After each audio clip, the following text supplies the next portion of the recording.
Welcome to Bogota, the capital city of Colombia.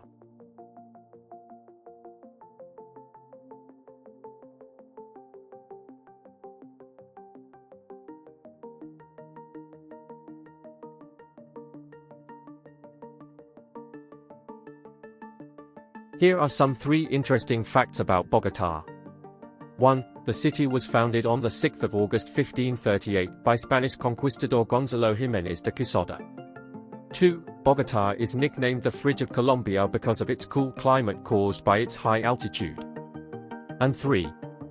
Most of the city's streets are numbered rather than named.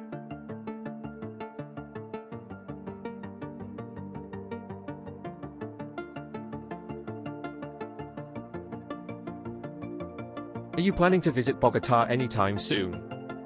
Why not book a free walking tour with a local guide? This is a fantastic way to explore the city on a budget. It's free to book and there are no cancellation fees in case you decide to cancel your booking. You can find a booking link below on the description section of this video. And if you like the content, feel free to subscribe to our YouTube channel and follow us on TikTok and Pinterest. This will help us grow and produce more content like this. Thank you.